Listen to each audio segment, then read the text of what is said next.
warahmatullahi wabarakatuh. Kembali lagi bersama saya Mailisa Almirah dalam video YouTube channel yang membahas bimbingan dan konseling. Topik pada video kali ini adalah format kegiatan bimbingan dan konseling. Di sini ada 6 format kegiatan bimbingan dan konseling, yaitu yang pertama ada format klasikal. Format klasikal yaitu suatu kegiatan bimbingan dan konseling yang melayani klien dalam satu kelas. Misalnya, jika ada suatu masalah yang timbul di dalam suatu kelas, maka seorang konselor harus berperan untuk dapat membantu menyelesaikan masalah tersebut. Namun, cara menyelesaikannya yaitu dengan cara dikumpulkan semua klien yang ada di dalam satu kelas tersebut. Lalu karena apa masalah yang dihadapi itu akan didiskusikan secara bersama-sama dengan bimbingan oleh seorang konselor tersebut.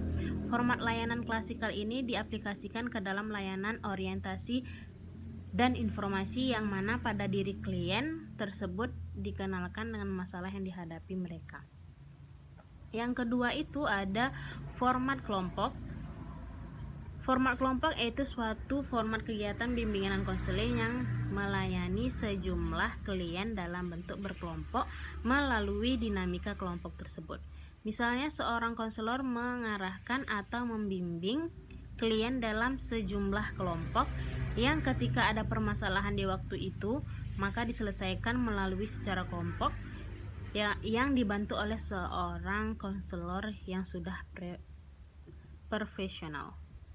Yang ketiga itu ada format individual, yaitu suatu format kegiatan bimbingan dan konseling yang melayani klien secara perorangan. Dalam format individual ini, seorang konselor hanya memutuskan pelayanan masalah yang dihadapi oleh seorang konselor tersebut. Karena dengan format layanan individual ini, seorang konselor bisa memberikan masukan-masukan seperti memberikan masukan motivasi biar klien tersebut bisa mandiri.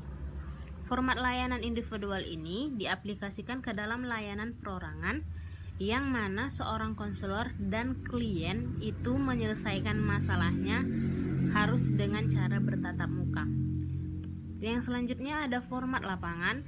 Format lapangan yaitu kegiatan bimbingan dan konseling yang melayani kepentingan klien melalui kegiatan di luar kelas atau lapangan.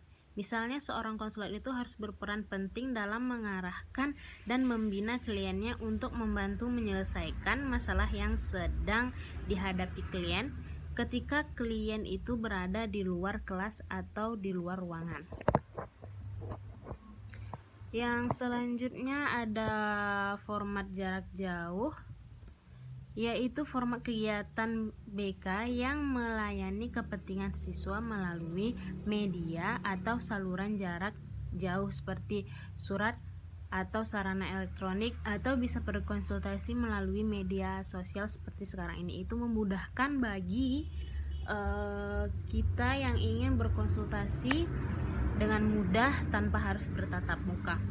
Yang terakhir itu ada format pendekatan khusus atau kolaborasi. Format pendekatan kasus ini yaitu format kegiatan bimbingan dan konseling yang melayani kepentingan klien melalui pendekatan pada pihak-pihak yang dapat memberikan kemudahan dalam pemutusan masalah.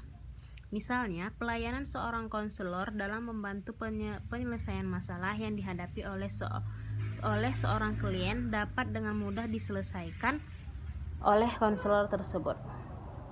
Baiklah, itu dia ada 6 format kegiatan bimbingan konseling yang dapat saya bahas pada video kali ini. Terima kasih. Assalamualaikum warahmatullahi wabarakatuh.